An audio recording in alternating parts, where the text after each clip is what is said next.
Welcome to the Legal Leaders Podcast, brought to you by InView, LawView's community for in-house legal professionals. InView's mission is to accelerate the evolution of the in-house legal profession, and with this podcast, we showcase modern legal leaders from across the globe. We explore their unique journeys and how they're driving the transformation of our new profession. Join David Lancelot, LawView's Chief Legal Officer and Executive Vice President of Advocacy, as he explores the cutting edge of in-house legal leadership. This is the Legal Leaders Podcast. Hi, everybody, and welcome to the Legal Leaders Podcast. I'm David Lancelot, the CLO and EVP Advocacy at LawView, and I have the very good fortune, and I'd say great pleasure, to have with me today Delphina Turner, who is the Executive Director of Legal Operations at Panasonic Automotive. Thank you for joining us, Delphina. We've known each other for a little while, and it really is an honor to have you with us on the show today. Where are you at today for the show? Well, thank you so much for inviting me. I am located in Peachtree City, Georgia, about 30 minutes south of Atlanta. So we're in the Atlanta metro area, and this is where our headquarters is located. Yes, and you know how interested I am in Peachtree City, Georgia, because one of the reasons, aside from it being the headquarters of Panasonic Automotive, it's also, I imagine, the place with the most mixed-use trails in the United States, over 100 miles. And it's kind of famous, in America at least, for everybody having golf carts. Exactly. We all have golf carts. Well, I can't say everyone has a golf cart, but that's the goal when you move to this city. But you can drive your golf cart anywhere in the city. We typically give our children the golf cart prior to giving them a car so they can drive to high school. But we can actually drive the golf cart to work as well. And we have parking, golf cart parking and bicycle parking and your vehicle parking. So you can really drive your golf cart to work? Wow, I did not know that. That is cool. Yeah. It's a wonderful city, a great place where a city that was planned for community as well as for businesses. So it's a great city. Right on. So just south of Atlanta, there's a golf cart paradise, in case anybody didn't know. And that's where you're coming to us from today. So maybe just for the listeners, we have a pretty international audience. Can you tell us a little bit about Panasonic Automotive?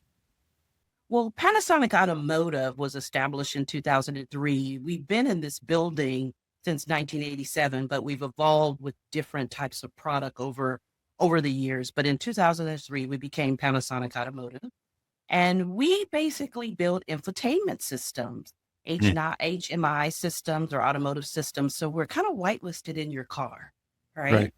So whether it's navigation or stereos or cameras, all that interconnection, we're there. So we serve most automobile manufacturers, mainly in the north of the country, but we have customers all over that we serve. Okay, I get it now. I hadn't really thought about it. So Panasonic, of course, everybody would associate with electronics, Japanese, innovation in electronics. And clearly there's a lot of electronics in cars. So that must be a pretty good business to be in these days, as more and more of the car becomes electronics. Yes, more and more of the car becomes electronics, but it's a little tricky now because, there's all kinds of different things that are happening now as it pertains to manufacturing and tariffs. So it's a little tricky, but we're maneuvering and we're doing well. Yes, we've heard about those. Certainly a challenging business environment at the moment for everybody. So how is Panasonic in Peachtree City, Georgia, associated with Panasonic in Japan? Is it Osaka or Tokyo, the HQ? I believe it's Osaka, but we are now or have been acquired by Apollo, our division, right? And Japan has a smaller percentage. Apollo has the majority of the percentage of our business. And so we're still somewhat associated, but we are going through the steps to become our own company and corporation. So we've established ourselves in 2024 as Panasonic Automotive, and we've separated from some of the entities that are located here in North America. Right. And so we have our own business now that's been established, and we're coordinating with all of our other counterparts all over the world because we're still global. Panasonic Automotive is. And so we have Panasonic Japan for us, as well as Europe. There's China. There's all kinds of Mexico. We have a lot of manufacturing facilities in Mexico and some warehouses in different states here in the United States, as well as satellite businesses. We have sales offices all over the United States, primarily north, because that's where we service most of our customers. Right. In Detroit, et cetera. Yes. Yes. Gotcha. Mhm. Yeah. Well, that's super interesting. And I mean, Panasonic is such an enormous company. I mean, it really, we've spoken about this, but I know people who work at Panasonic in Japan in an energy division that does all kinds of gigantic energy projects. And as an aside, I just shaved with a really nice Panasonic electronic shaver that he convinced me, this guy in Japan, that it was better than a wet shaver. And he was right. And it's a good shaver. Yeah. Panasonic shavers. So, go out and get one now. I think, in that, I think that's useful for everyone to understand how you're operating in a really significant organization, global, complex, international culture, Japanese, American, global culture. And so I think it's also worth saying that at some point, Panasonic Automotive was the largest employer in Peachtree City, Georgia. So this is not even close to a small company. It's a very large company, where you are leading legal operations, and for quite a long time. And we'll get to that. Yes. So segue to give us a sense for what your role entails today at Panasonic Automotive. Well, I'll start off with the fact I have been with Panasonic for 30 years. And so my role has kind of been like a magnet. It picks up a lot of different things. It's very, very unique. And not for sure if someone would ever kind of fall in my footsteps in this type of career. But over the years, I really started in the organization in procurement, right? And when I started in procurement, prior to that, I think I should state that I majored in computer science, which is kind of weird of how you end up in a field such as this. Born and raised in California, worked in Silicon Valley. And then all of a sudden I had someone who approached me, I'm dating myself, in the 80s, and said, I have these computer systems and I need to get them up and going, but I need someone who could do that for our procurement team, right? So could you come and help us implement this tool? And so I started doing that work back in the mid to late 80s, and then moved to the South and started to continue to do that work. And then I found myself at Panasonic, which is blessing. It's 5 minutes from my house. So never had a job where you could ride the golf cart to work, right? And so I found Panasonic and I started in procurement. And then after a while, a few years, they decided to allow me to negotiate the contractual agreements for the procurement buys. And so I started negotiating those agreements and trying my best to redline those agreements. And then a VP just noticed that I had the potential to move onto the contracting phase. And so he hired me then, or moved me over as a senior contract administrator. And I really went back to school, right? To learn how to negotiate contractual agreements, to learn how to draft and write contractual agreements. And I made sure that I learned as much as I possibly could. Then I started to go to school as it pertains to the legal field to learn as much as I could, because at that time I was just operating as a liaison, right, between our organization as well as our corporate organization that was located in New Jersey. And I had a mentoring attorney, and he mentored me for, I say, about 5 years, give or take. He mentored me to redline and negotiate contractual agreements based on his 35-year tenure. And he went to the general counsel and said he's fully capable, which surprised me because he never mentioned anything to me.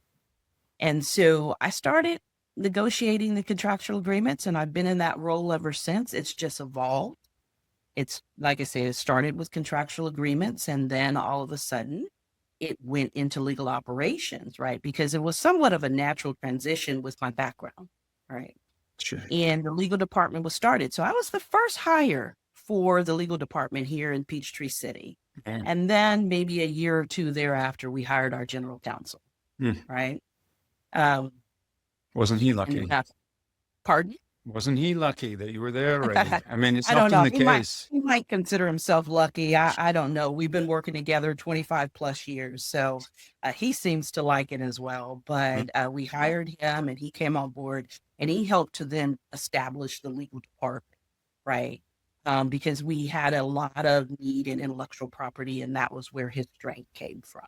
Right on. And so from there, I've just, been promoted year after year. There's different roles that have come my way, which are really unique, like customs, import, export, compliance have come my way and then kind of pushed out information security management, things in that nature.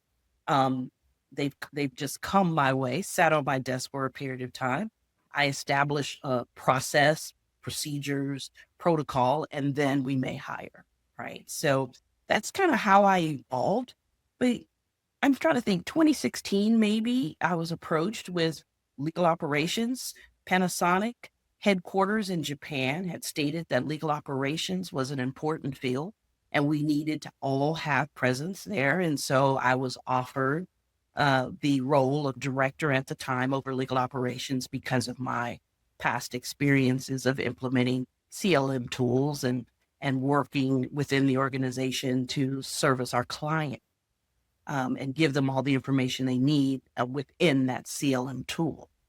And so that's when it started. So then I found Kim and I found ACC. I always believe that you should look for arenas out there that can help and support you. And I started joining meetings to understand more about legal operations and how it could improve our contracting process. And then I found AI. And fell in love with AI. I think around 2017, I hired a company to come in and look at all of these templates that I created. Over the years, I've created about 14 templates for our organization to utilize. And we put them through the AI process in order to ensure that where we were getting a lot of pushback, maybe we could come up with some common language that would then assist and help us to not get pushback. And so I utilized AI for that purpose, and I used a company called KM Standards, and they took the agreement, they looked at the actual article, they looked at how we negotiated about 100 plus agreements, and then they came up with one where anyone with a college degree could actually understand the language. So we took away a little bit of that legalese. Sure. And all of a sudden, contracts were going out and coming back fully executed. Still best place position because, again, we're Panasonic, right? So we want our position, especially on the buy side. But it worked. And so the legal operations role just started to advance from the contract side. But then when the acquisition came, that's when we were, okay, now we need to come up to speed as it pertains to all types of tools to establish our own department because we were somewhat utilizing other Panasonic legal team for different things. And so the e-billing, the legal hold tools, the knowledge management tools, all of those type of tools, matter management, all that was something that we needed to implement. And that's something I started to do at that time. So we're finally there now. We still have some implementation to do from compliance. There's compliance training, things in that nature, but we're finally getting to where we need to be so we could be our own standalone organization. Quite a legacy. That's different. I mean, a lot of people always say, how did you end up in legal and one thing, how are you negotiating contractual agreements and you didn't go to law school? Right. I think But that was certainly more of a concern maybe 10 years ago, right? Where there was that, and I am so glad that there's less of a, I forget what we called them, the non-qualified or you know what I mean? That whole Mhm, thing. mhm, mhm. I hope that there are no, at least in the States and in Europe or places like that, that there's no more of that. Like, as you're saying, yeah, you would be surprised that somebody who doesn't have a law degree couldn't negotiate a contract. I mean, law school doesn't teach you much. I'm sorry. It's not that useful, Right. especially in business, Right. especially these days, Mhm.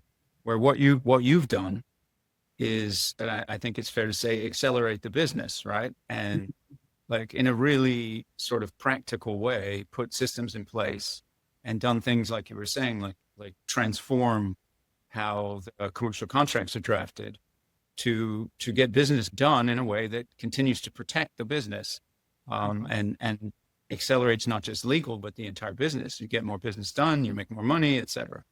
So Exactly. I've often said that legal operations scales in a way that more lawyers do not. Mhm. And what you're doing is scaling and accelerating the Panasonic Automotive business. Yes, I've always had an interest in understanding a process and how I could bring it back to the organization and benefit the organization. There are times where you see a particular tool or a particular process that might be something you can't utilize now, Hmm. but I believe you should always gain the knowledge because there is going to be a time where you're going to need it in the future. And so as you go out and learn more about that process, whatever it may be, then you'll kind of have those suppliers in your back pocket to where you could pull them out and then implement a tool and have just enough knowledge, right, to be able to implement it properly to help your organization.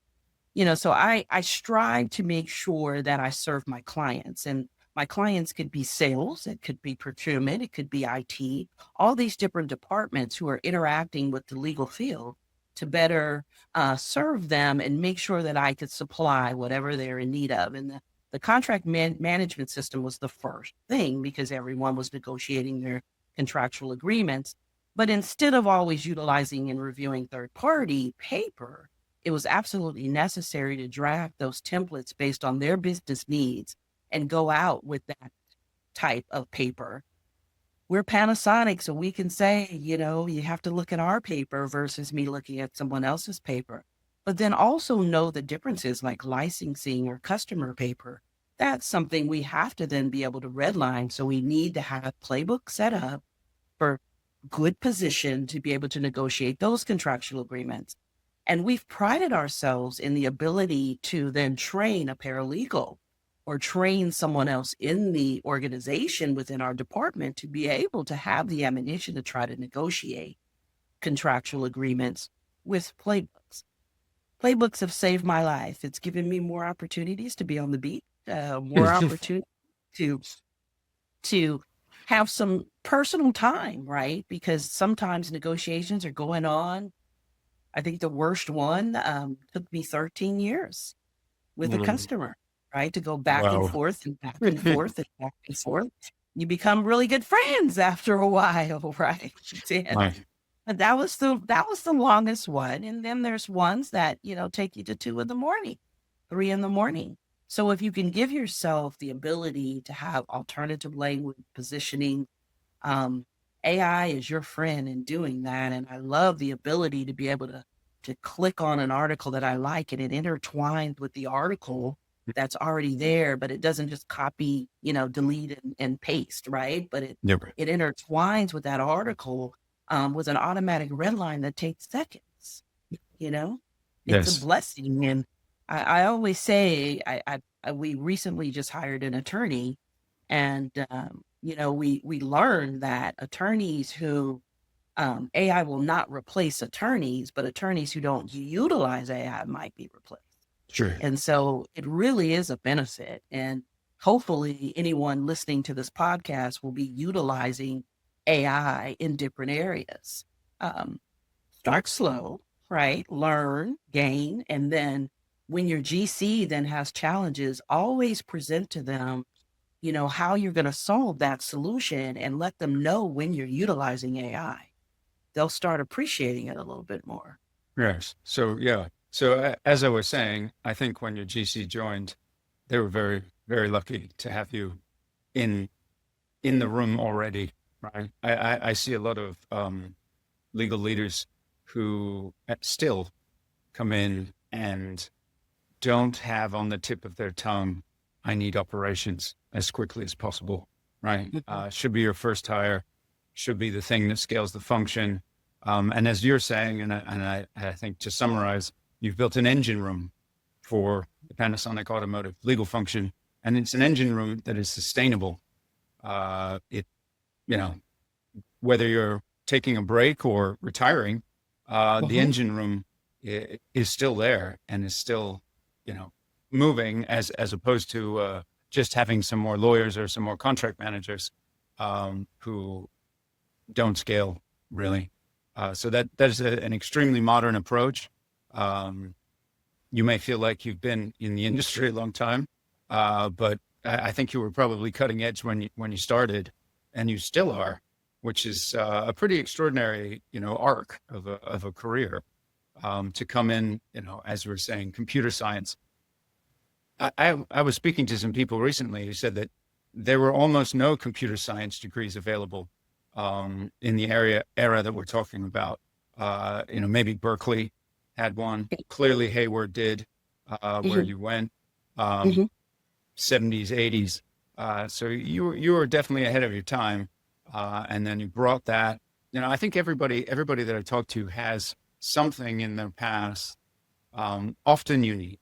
The interesting people, let's say, the people that are sort of changing the world, right? They have this sort of unique and interesting thing in their past that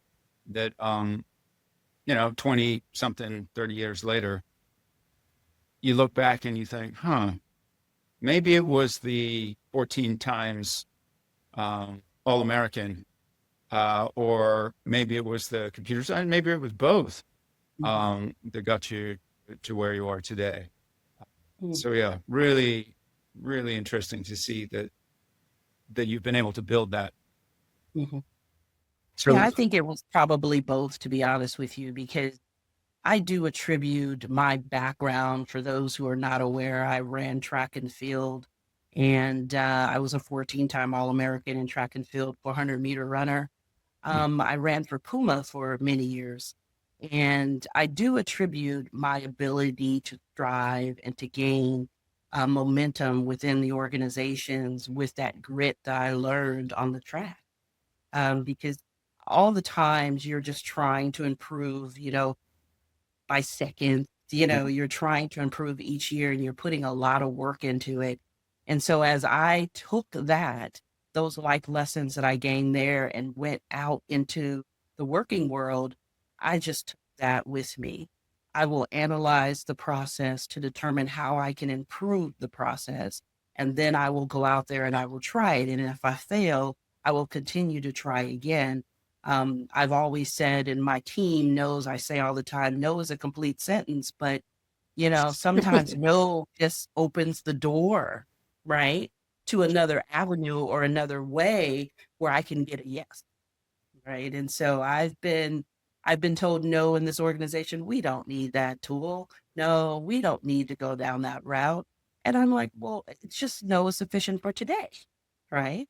I'm going to come with a different PowerPoint, with different information, with different use cases. I'm going to continue to come because if I believe that this is something that will help our organization, no is just sufficient for the day. It could be financial backing, whatever it may be, right? Tomorrow's tomorrow. And we're going to try and try again until we win. And that's just something that I grabbed a long time ago, running track. And I've applied it, I think, daily in my career. 400 meters is a tough event. It's just long enough to take you anaerobic at some point, right? And then you're like passing out by the time you cross the finish line, as opposed to those 100-meter guys who just like, boom, they're done. Mine's just different. I mean, 100-meter dashes are for the short people. I'm pretty tall.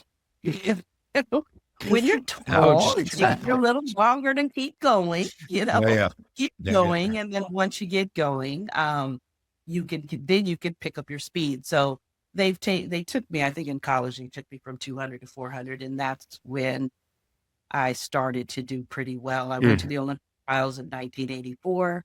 Whoa. Highest I was ranked as 16th in the nation, but that was the highest that I was ranked in that year, but went to the Olympic trials to try out, but came in 16th. So with that being said, it just helped my career. And I actually went from the track to Silicon Valley.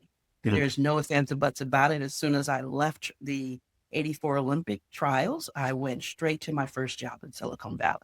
Wow. And programming, like literally writing software. Yes. So coding and, I worked for a company that was more of a government based supplier. So they had to teach me Fortran because for some reason the government typically doesn't advance in language. They had to teach me Fortran. Yes, that's exactly what we were doing to help support airline simulators is what we were supporting. So coding and drafting for airline simulators. Yes. Whoa. Okay. Right. And clearly that gave you a way of looking at the world that was, as you've been saying, process-based, project management-based, which is so different, unfortunately, from what we learn in law school, which is very much, precedent-based. Move on to and then of course, the indoctrination of the law firm. I hesitate to say be as inefficient as possible, but it pretty much is. Take a long time doing things, go to the nth level of detail, don't be particularly practical, right? And then you drop those kind of people in-house, and which is why we desperately need people like you to tell us, actually, there's a much better way of doing this, and you can go to the beach too if we just think about process and policy. Right. I mean, it's absolutely necessary.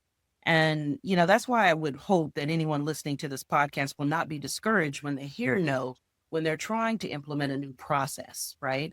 Because a lot of people they just know what they know. That's it. And they're maybe not willing to learn something new. But as you listen, you will find those use cases where you can then apply that process, maybe even outside the legal team, and help another department or help another area, business unit. And then that's going to get back to your GC. That's going to get back to your CFO or your CEO. And they're going to say, the legal team helped me here, right?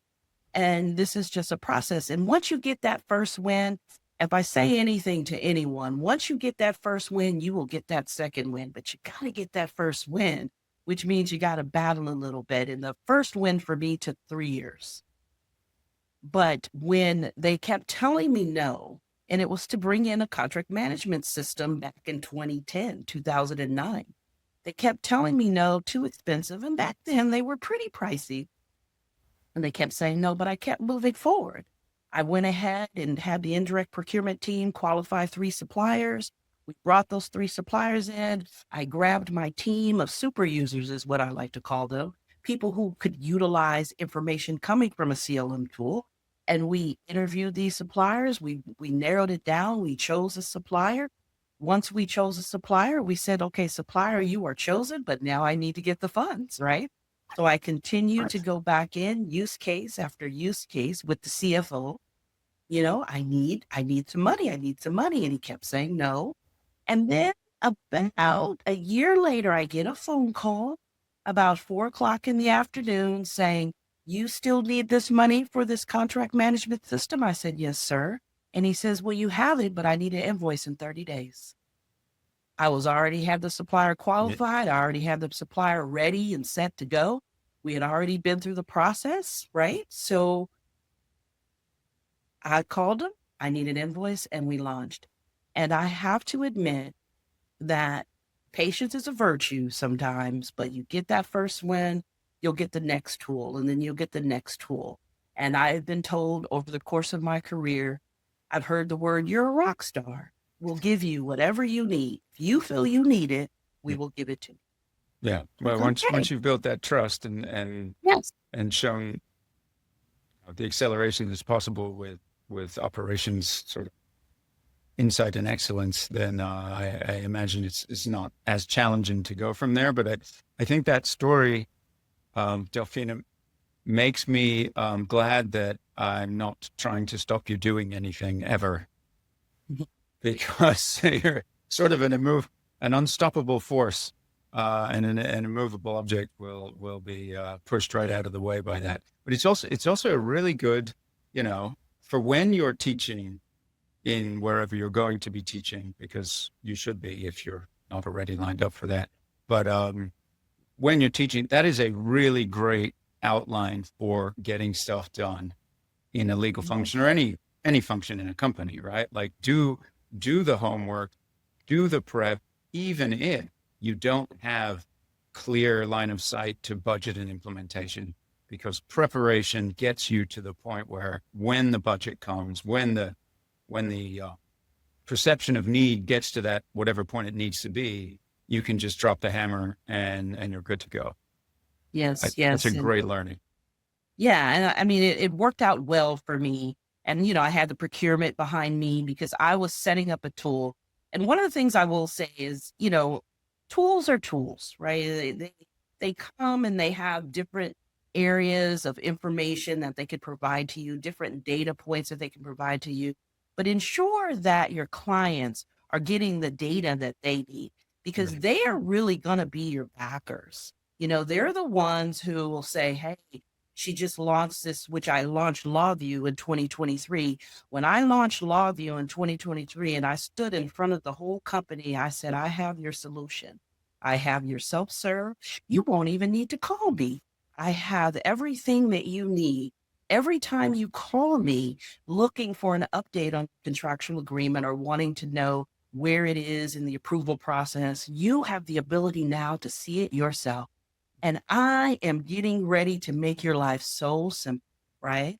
And when we launched that tool, I heard from VPs and other department managers saying, "Oh wow, oh wow, I have all the information I need." I'm like, "And you don't have to call me. The goal, if you hear anything I say, the goal is to be on the beach, right? And the Mm. goal is to be able to enjoy your life, but also service your client and give your clients the means and information that they need to be able to move through their day, right?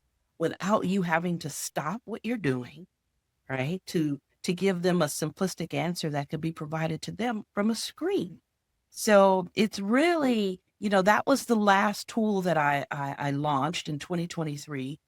And I haven't heard anything negative in regards to the tool at all. People have the information they need, right? Yes. Well, So, and and it's it readily available. really Mhm. speaks to why operations is not just, I mean, and I think some people think this sometimes, like legal operations is about technology and tools and whatever. It's actually about people, about relationships, about the sophisticated approach that you're talking about to building trust and rapport, Mhm. so that, cross-functionally, right? Mhm. Outside of legal, uh, so much of what we learn as lawyers is very much, you're in the books, you're talking to lawyers, you're at a law firm, you're talking to lawyers, you go to a company, you don't really understand what you seem to have an innate sense of, which is building relationships in advance and trust before you need it, right? Mhm. Mhm. Um, it is one of the keys to success, right? People, then the processes and the policies and the templates that you're talking about. And then the technology allows you to take those things and make them into a sustainable machine, which Mhm. results in this engine room that you've built.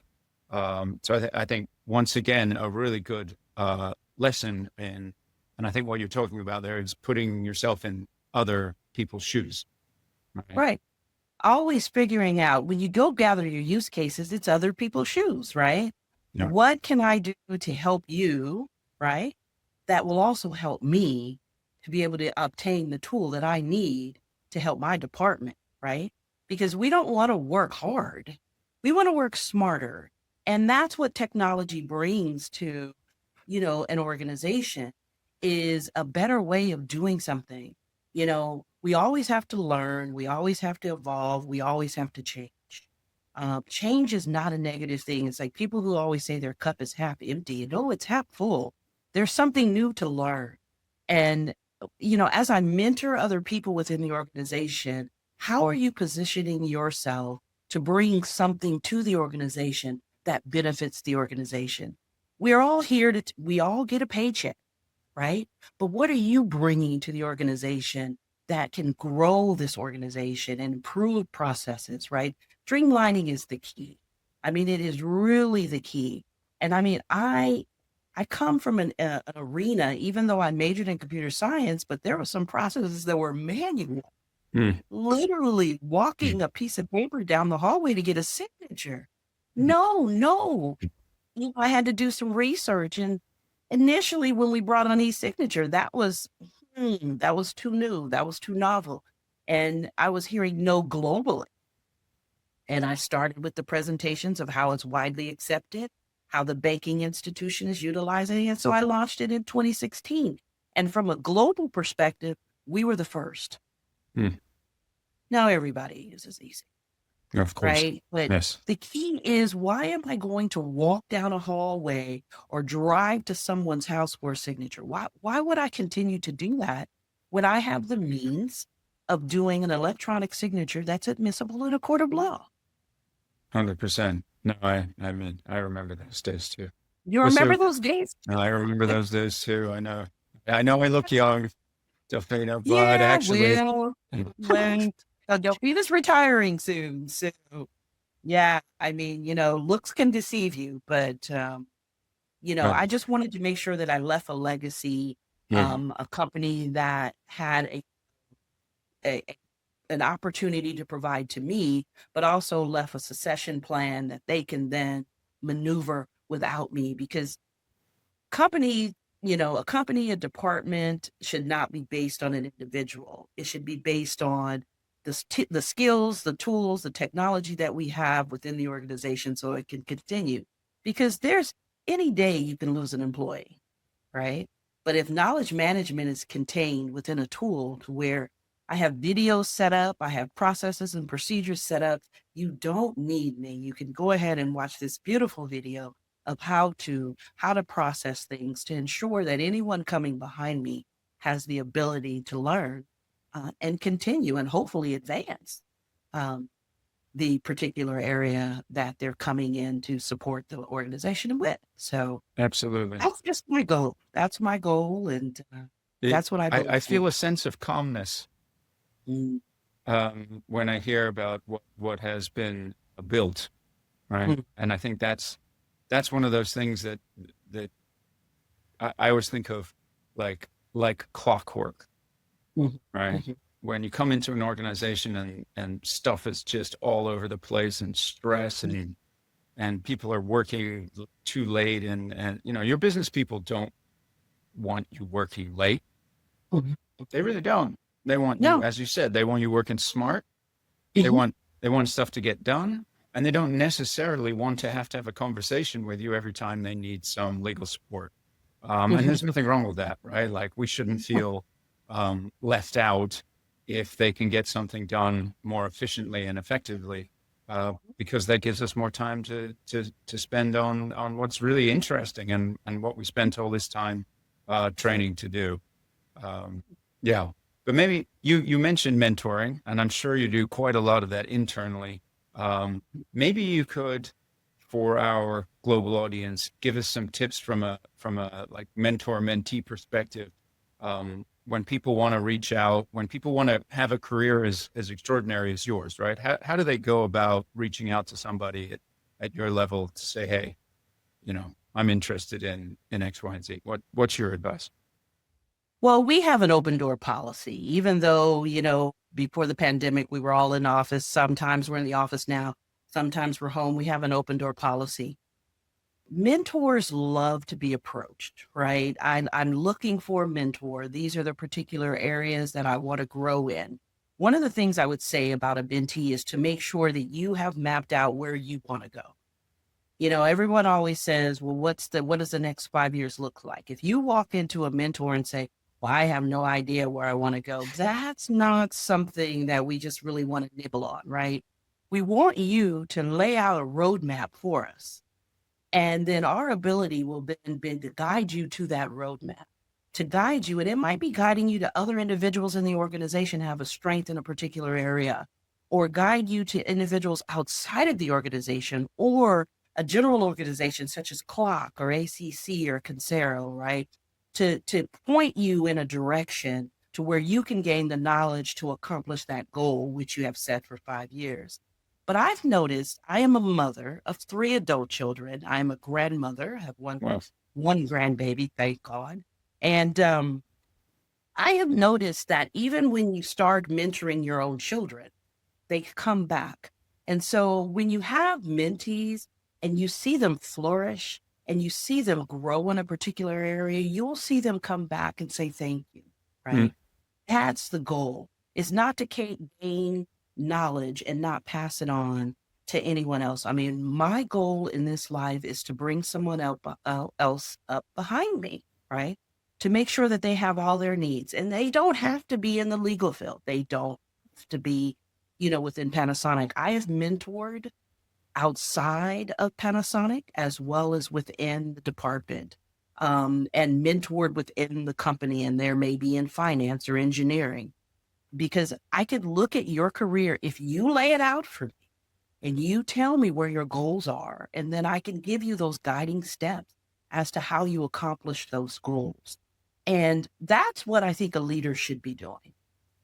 No matter how high you move up in an organization, that door should always be open. And how can I help you today? And I've done that a lot. I just apply some of my motherly techniques sometimes. I've had people coming in for all kinds of different things, even life situations that happen, and they want to talk about that. And I'm okay with that, right? Because I've accomplished something that you see, that you feel as if, might be able to help you. But the goal is, and I tell every mentee that whatever you gain, I just need for you to pass it on. And then you paid me back. You paid me back, whatever you gained. So, but yeah, I've mentored men, women. It just doesn't matter, inside the field, outside the field. And I think, that's a part of my succession planning, to ensure that I just pass all the knowledge that I have down to others who are in need.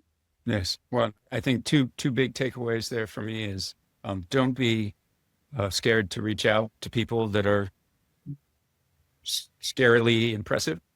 You probably have too. In my career, I've had situations where I just reached out to people who I thought probably would never respond, and they immediately responded and said, "Hey, let's have a coffee." Right? It's always surprising. And when you get to a certain level of experience, age, whatever, you too feel this thing that we're talking about, right? Like, how can I give back?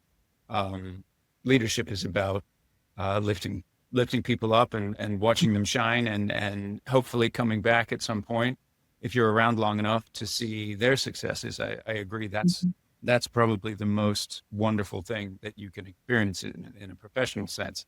And it's also, be prepared. I think that's the other big takeaway, right? Like, don't go into the room with as you say, I don't know what to do with my life. Spend a little bit of time thinking about it. I mean, I think there's your kids can tell you that I don't know what to do with my life, right? And you'll have the empathy to say, okay, I get it. But you're in a professional setting. I can remember one of my CEOs once telling us as a leadership team, I just had like the best mentoring meeting. This head of sales from one of our companies came in. He had a deck. He had all lined up for what he was doing and what he wanted to do, and asked for, feedback. And that in and of itself, just the preparation was enough, to really impress a leader. So I think those are, and I speak to a lot of law students these days, and it's great to have them come and say, like, this is the field that I'm interested in, because that, as you're saying, I think there's this sort of pattern recognition thing in the brain that allows you to then quickly go, I know 2 people in the energy sector. Right. I need to connect you with them, right? Right. Because networking is everything, and I noticed that you mentioned that like your children can come and, my poor little children, I don't think they were not able to come to me and say, hey, I want to major in this because I did want a PowerPoint presentation as to where they're going to go in their career. So tell me how far this is going to take you. What is the maximum salary? How many years before you could get to the next level? Mm. Um, and then there were some where they just had purpose. Like I have some teachers and that's purpose, right? Yeah. And so I said, okay, well, even though we know that this is purpose, you still have the ability. Where do you want to go? Do you want to be a principal? Do you want to be, you know, I'm going to mentor no matter who you are, right? Because I believe that we're not here to exist, but we're here to give back, right? And we're here to learn. And I would say any mentee who comes to me, you should always want to learn, continue to learn. When you stop learning, it's probably time to stop, Mm. right? Even when you retire, you should be wanting to learn. You should want to grow. Society should not leave you behind, right? And 100%. so that's the important part is there are some individuals who will come in and just say, I just want to be promoted. Well, but why should I promote you? Mm. Yes. I don't understand. What are you bringing to the table? So if you don't know what to do, Google it. Yeah. What's the best approach for a mentee? What's the best approach for a mentor? But I've set up a mentoring program at Panasonic for the women years ago to pull them up, right? And gave them clear guidelines, gave the mentors their guidelines, gave the mentees their guidelines, and then patched them together. And we've had some success stories. And I'm just grateful being able to pass on something that I've gained because that's something that my mother charged me to do many years ago. Yes. Well, it all comes down to parenting in the end, right? Like, Yeah. I think the older you get and the more time you spend with your kids, the more you realize that it really does all come down to the messages that your parents gave you that you ignored at the time, but somehow just got into that thick skull. Yeah. They just constantly get reminded. I mean, and as old as I am, I still hear my mother's voice every once in a while, Yep. and so I think it's absolutely necessary. But I also hear mentors' voices that I've gained knowledge from, where they've established my career and told me, do these things and do not look backwards, right? Mm. Or move forward, give me a guideline, give me a roadmap. I hear it all the time. And I think I told you previously that I'm very strong in community as well. I think that we don't just mentor within our organization, but we take the knowledge that we've gained within the organization and we help nonprofits, we help other organizations to come up. And that's one of my passions now as I get ready to retire. I'm going into more of being on a board, right, to help these nonprofit organizations in strategic planning, contract management. There's all kinds of things that I've gained that I can then help another organization grow. Yes. Well, and they're very lucky to have you because you clearly have an ability to get stuff done, as they say. And that's the most important thing in the world, really, is, purpose is fundamental, but like if you can't make your purpose real, there's not much else to happen. So what do you see, maybe to close off, what do you see as the sort of the future for this profession that you've sort of almost been part of creating, right? Like the legal operations profession. Where do you see it going over the next few years? I see it continuing to grow, and with the organizations that are supporting it and gaining knowledge, the titles are evolving. You have director, you have VP of legal operations, but now you have the head of legal, you have head of legal staff. I see it evolving and completely managing your legal team, right? My GC and I mean, he has been a mentor to me. I am grateful to be under his realm. He's one of the smartest men I know. But one of the things about it is we really kind of come together and manage that department, right? We make decisions outside of one another, but we do come together to make decisions that are best for the team. And so I see, legal operations evolving more into the actual executive leadership of the legal department or the legal organization, wherever you lie, over the staff, over everything, basically. And so I think individuals who get involved in legal operations, either you want to lead or you want to stay in a particular area, level of expertise, say e-billing or discovery, something in that nature, right? If that's what you want to do, great. But it's a great arena for anyone who really wants to lead and make an impact within their business. News. No, and There is, I couldn't agree more. Like the evolution that I'm seeing across the industry is very much a move into chief of staff, VP of yes, operations, and I don't think that should be a surprise to anyone, as all of our functional partners have similar sort of organizational structures, where the head of sales, of course, has someone that runs operations, and and the CEO has a COO who is a tremendously valuable partner in running the organization, right? Is pretty much a fundamental cog in the wheel these days. So for legal to not have had that for so long was highly detrimental. And now we're just getting to the point where it's becoming almost, I mean, I wish I could say it was de facto. And to someone with a career as stellar as yours, it should be. It's kind of obvious, right? But there are many, many organizations that do not have legal operations and still don't realize the value of it. But I think within, the next few years, max 10, it will be a de facto first hire for certainly major organizations. I know plenty of people say it's my first hire as general counsel. So yeah, no, I couldn't agree with you more. Congratulations on an extraordinary career. I very much appreciate you taking the time to speak with me in what is probably, a very busy winding up period.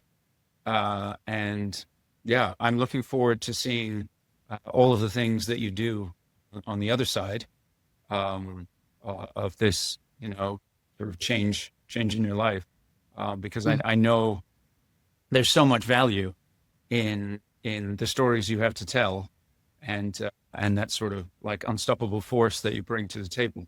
So thank you very much for joining us today. Well, thank you for having me. I really appreciate it. And I want to thank you for what you're doing. So Yep. keep it up. My Sure. pleasure. My pleasure. I'm Justin. here. Thank you, everybody, for joining us. This has been the Legal Leaders Podcast, and we will see you on the next episode.